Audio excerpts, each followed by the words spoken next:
Halo semua, balik lagi di channel Izan Iktibar. Sebelum kita masuk ke materi, jangan lupa like, komen, share, and subscribe supaya channel ini semakin maju dan berkembang.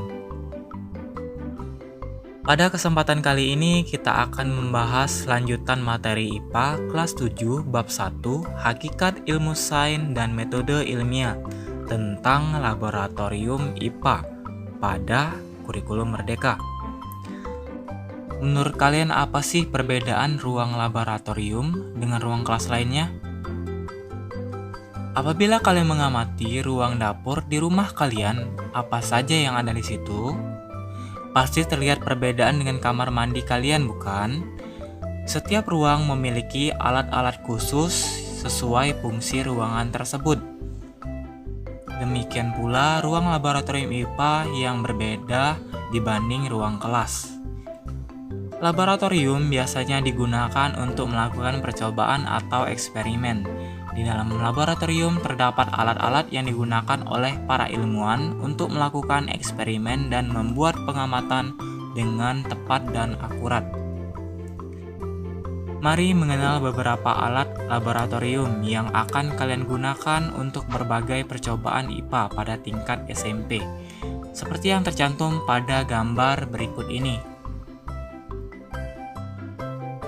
Perhatikan gambar berikut ini.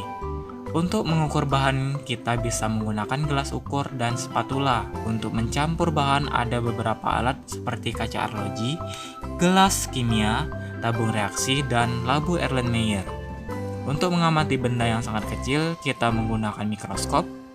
Untuk mengukur dengan tingkat ketelitian sampai 1/100 mm, kita bisa menggunakan vernier caliper.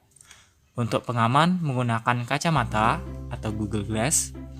Untuk mengukur bahan bisa menggunakan neraca pegas dan termometer. Untuk mengamankan atau menjepit alat lain, kita bisa menggunakan statip, segitiga porselen, Bose head, tang crucible, dan klem. Dalam sebuah laporan percobaan, seringkali kita harus mencantumkan alat-alat yang digunakan.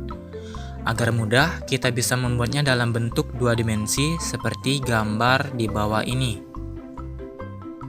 Biasanya suatu ruangan laboratorium dilengkapi dengan simbol-simbol seperti ini nih. Yang pertama, simbol kayak api itu mudah terbakar. Kemudian ada api dengan lingkaran mudah teroksidasi. Kemudian ada gambar kayak ikan mati, berbahaya bagi lingkungan. Kemudian ada gambar ledakan atau explosion, itu mudah meledak. Ada gambar tengkorak, artinya beracun. Ada tanda X, artinya iritasi. Kemudian ada simbol kayak tangan yang terkena tetesan dan melepuh, itu korosif. Ada tanda seru, artinya berbahaya. Ada baiknya kalian hafalkan setiap gambar tersebut sehingga tahu maknanya ya. Pada tingkatan SMP kalian akan melakukan berbagai percobaan dengan menggunakan api, larutan asam yang bersifat korosif, dan berbagai zat kimia yang beracun. Korosif artinya dapat merusak jaringan hidup seperti kulit manusia. Berikut ini contoh yang harus dilakukan untuk menjaga keselamatan di laboratorium IPA. Yang pertama itu saling mengingatkan. Kemudian yang kedua itu rambutnya diikat bagi yang perempuan. Yang ketiga menggunakan kacamata agar aman. Yang keempat itu ditutup supaya baunya tidak keluar.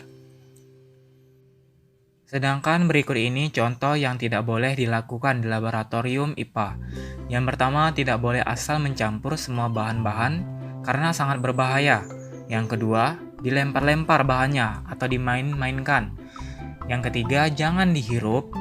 Yang keempat, membuang sisa-sisa praktik ke wastafel itu sangat berbahaya. Apalagi yang kelima, dengan sengaja mencipratkan ke teman. Jangan pernah ya. Baiklah, sampai di sini pembahasan pada video kali ini. Sampai jumpa di video materi selanjutnya tentang merancang percobaan.